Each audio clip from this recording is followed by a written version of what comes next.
Chanel 黑色毛巾袋，好多人話係假，其實呢隻袋點分真假？要買呢個袋嚟揾食呢？講真，發達㗎啦！我見而家香港越嚟越多人做日本中古袋生意，其實係咪好易入行？如果想入行，有咩條件同埋準則？冇喎，你都可以喎。喺日本拍賣會買到的貨品係咪一定真？如果我講唔係 Japan 就一定信得過嘅話，係咪即係我係攞人哋個國家名嚟搞廢？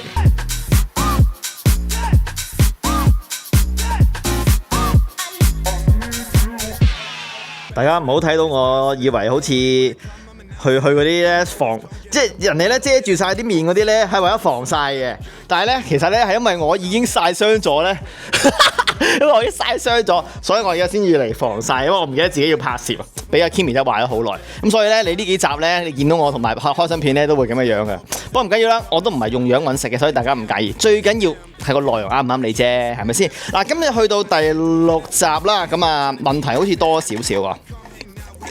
不過咧，我想講咧，上一集開始咧，啲私人問題越嚟越多嘅時候咧，啲人咧好似係去揾阿豪哥咧，多數都係私人問題比較多。我哋呢一個台咧係中古袋，係手袋為主嘅，唔好成日問我喺日本做啲咩壞事。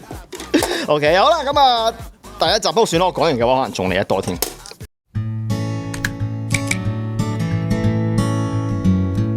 市面上我見到有Chanel 黑色毛巾袋，好多人話係假，其實呢隻袋點分真假？如果咧有追看開我哋嘅台咧，或者會喺我度買開又好，會睇開我哋 WhatsApp 群組出貨好咧，其實你見我咁耐以嚟咧，係從來都冇賣過咧 Chanel 嘅毛巾袋嘅。我有喎，我有喺度，我諗下。A few moments later， 咩又話唔買？點解會有啊？咁樣，因為咧呢個箱咧，成個箱嘅嘢咧都係有問題嘅，即係唔好話嗱，我哋唔好講真假先，我哋公司唔賣嘅，呢啲係我哋平時愛嚟我開鑑定課程嘅時候上堂用嘅。大家講嘅黑色毛巾袋係呢個啦，係嘛？我仲有啊，白色、黑色，咩色都有。其實係有一個方法咧，係可以分得到嘅。嗱，因為我哋平時咧去講翻真假呢個問題嘅話，就係我哋係冇資格話嗰樣嘢係真假嘅，只有品牌方有資格嘅啫。我哋只係能夠講過唔過到自己公司嘅基準，而拍賣會都係過唔過到拍賣會嘅基準嘅啫。咁有啲呢個袋咧嘅某啲位置我哋睇咧係可以過到拍賣會嘅基準嘅，但係嗰樣嘢我唔講得嘅，因為講咗咧老翻好易會做得到，但係其實同埋係某啲拍賣會先過到嘅啫嗰個基準。但係基本上咧嗱咁樣講啦嚇，日本基本上所有拍賣會咧都係有在喺度賣嘅。咁問題就嚟啦，咁點樣真假？咁你即係話日本拍賣會賣啲嘢唔得啫咁樣。日本拍賣會賣嘢咧，真正分基準啱唔啱或者真假人咧，其實並唔係個拍賣會嘅，而係個 buyer 買家，即係我嚟釐定佢有冇問題嘅。如果我覺得佢有問題咧，我同拍賣會講翻個問題咧，我係可以退貨嘅。係啦，咁當然你要講得出點解有問題，你要覺得有問題啦，你要合理啦呢樣嘢，係啦。咁所以咧，你唔好話喺日本拍賣會買呢啲咧就可以好安心啦。我好老實同大家講，廢話嚟嘅。我去咗好多拍賣會，都傾過好多次偈㗎呢啲問題。另外一個問題就係點樣分真假呢？同埋點解我哋唔會賣呢？因為講真啊，其實呢個袋好多人中意，要買呢個袋嚟揾食呢。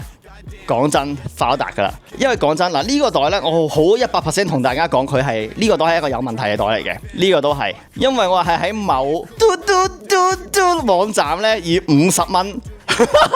係50蚊港幣啊，50蚊到啦，買翻嚟嘅啫。因為我係特登去揾咗啲係，即係我都買過好多隻嘅。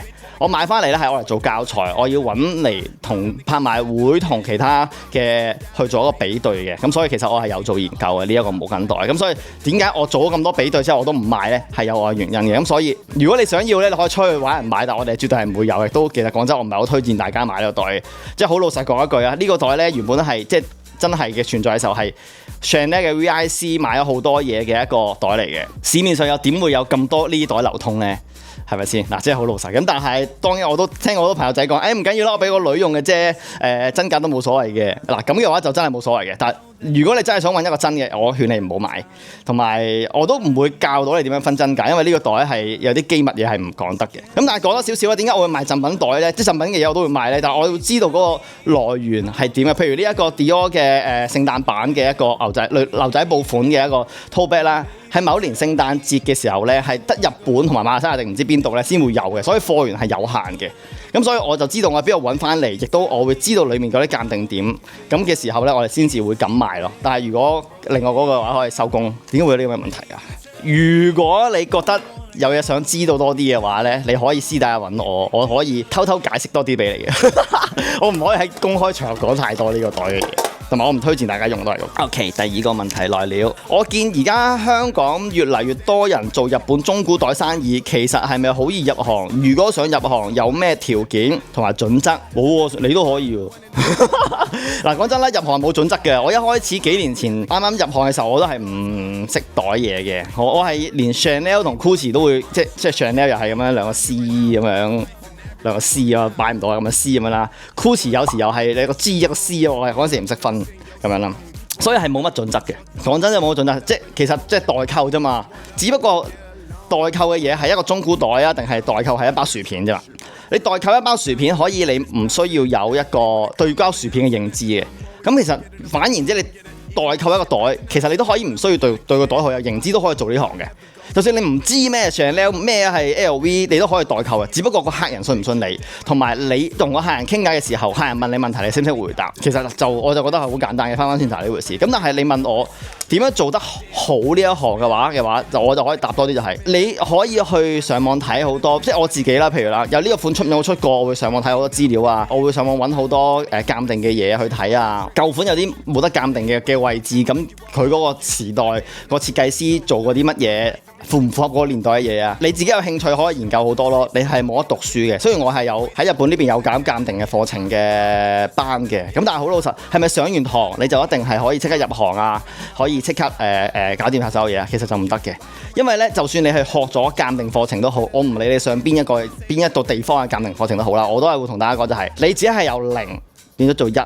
但係1去到100咧，其實仲係好遙遠嘅。想入行就首先你自己中唔中意咯，有冇心做啊？我會覺得係。有啲人話就越多人去競爭，會唔會對你好大影響啊？咁樣我自己就係其實越多人入行其實冇乜所謂，因為其實呢個世界好多人都會賣中古啊，所以係咪香港都冇乜關係啊？我覺得。但係調翻轉，我係希望多啲有良心嘅行家入行咯，即係無論任何國家都好，因為有時即係好似頭先講緊嗰個毛巾袋嘅問題啊，一個袋可以好影響成個市場，我覺得。有時為啲位做到都好失望。OK， 第三個問題，今日咁沉重嗰啲問題，冇乜笑位喎睇嚟。呢個客戶 DM 問題，我哋喺香港，如果我想將我老婆的手袋放俾你，你哋收唔收？有乜途徑？哇，你咁樣問嘅你，唔好賣咗老婆啲嘢啦。唔好賣咗我老婆啲嘢佢啦，陣間佢賣翻你啲嘢噶啦，係啊。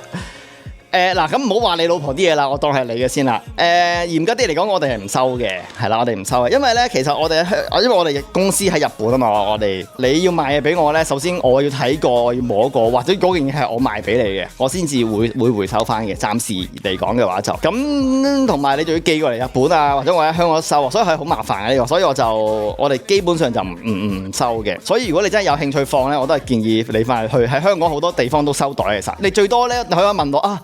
我去某公司想賣咗個袋啊，你覺得呢個價錢合唔合理啊？或者咁，我最多可以俾少少意見你咯。但係最好唔好賣老婆啲嘢啦，淨係賣翻你啲嘢唔抵啊！呢件事情。今日加多條啦，咁似啊喂，呢兩個問題喺日本拍賣會買到的貨品係咪一定真？唔好話日本啊，我哋唔好成日 focus 喺個 Japan 嗰兩個字先。如果我講唔係 Japan 就一定信得過嘅話，係咪即係我哋攞人哋個國家名嚟教廢啊？因為咁樣講唔好，因為呢件貨係喺日本拍賣會攞翻嚟㗎，所以就冇問題啦。即係雖然我自己喺日本做啦。我根本係賭自己買嘅呢句説話，唔好信呢句説話咯。因為擺貨喺日本拍賣會賣出嚟呢，係有好多唔同地方、唔同國家嘅人都可以擺喺佢嗰度賣嘅。咁你話係咪一定真呢個問題？咁你就會問翻問題：日本拍賣會唔會幫我哋 check 貨嘅咩？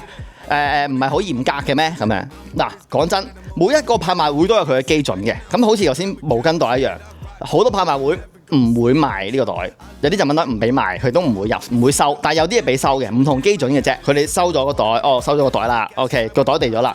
佢只會 check 下個袋同你提供嘅相片有冇問題。即係假設你呢個袋話全新嘅，但佢收到個袋，喂，唔係喎，裡面花晒嘅喎，唔係全新嘅喎，佢就會喺你出品即係拍賣嗰個 description 裏面幫你改呢啲嘢嘅啫。佢其實咧唔會幫你 file 呢個袋咧係真定假嘅。如果真係好誇張嗰啲，一睇就知有問題啊，或者係嗰啲嘢咧，咁佢就會抽翻起，就話我哋公司基準唔啱，唔俾你買嘅嘢啫。佢唔會話你假嘅，以後唔俾你出品，冇呢樣嘢㗎。所以你睇開我開箱片咧，都會見到其實我去唔同拍賣會買都好，我睇相咧唔一定係即刻鑑定到嘅好多嘢，但係我收到嘅時候咧，我會親手再睇一次嘅。如果我覺得有問題嘅話咧，我哋就會退翻去拍賣會㗎啦。而拍賣會咧亦都唔會話咁嗰個人成日賣假嘢喎，話有問題啊嗱，冇，因為我話有問題啫，唔代表件嘢係假嘅，所以佢唔可以話佢賣假嘢而 blacklist 佢。不過如果拍賣會即係假設啦，我一次過一 lock for 1萬件。係咁狂出拍賣會，全部都有問題嘅。拍賣會係咁有問題嘅。呢啲咁大型嘅商業問題咧，拍賣會先至會同呢間公司講：你唔好再出呢啲嘢俾我啦，你唔好再喺度魚目混珠啦。我喺呢行裏面咧，即係同其他嗰啲拍賣會老闆傾過偈嘅時候咧，我知道係有啲公司會咁樣做嘅。咁所以唔可以話喺日本拍賣會或者我全世界拍賣會都好啦，冇話邊個地方買嘅一定係真嘅，係冇呢支歌仔唱嘅。大家要記住，其實入貨來源喺邊度咧係唔重要嘅，係嗰個人賣俾你嗰個行嗰個商家。識唔識去鑑定或者識唔識去睇呢件嘢有冇問題？呢個先至係最緊要嘅。就等於翻頭先入行嗰個問題，入行好容易，你做好耐你先可以儲好多經驗啊。因為喺呢行裏面係需要好多經驗先至 OK 嘅。因為其實講真，我啱啱入行嘅時候呢，我都曾經想買過呢個袋，但係我覺得咁平冇理由啊嘛。當你去翻去揾個源頭嘅時候，你覺得有問題，你咪唔好買咯。係啊，但係你冇得指去人哋嘅鋪頭，喂，你賣假嘢喎，你有啲問題喎，冇人會理你。咁啊，今次呢個咧係冇乜笑位嘅，咁啊，所以咧就沉重少少啦，又都好多。我覺得呢4條問題咧之外咧，你有其他問題想問或者係想知，你可以喺下面留言，或者揾翻我，或者 email 俾阿豪哥都得。係啦，咁我哋會盡量解答你嘅問題嘅。咁有興趣快啲將呢條片分享俾你朋友仔，訂閱、分享、留言。我哋下集再見，拜拜。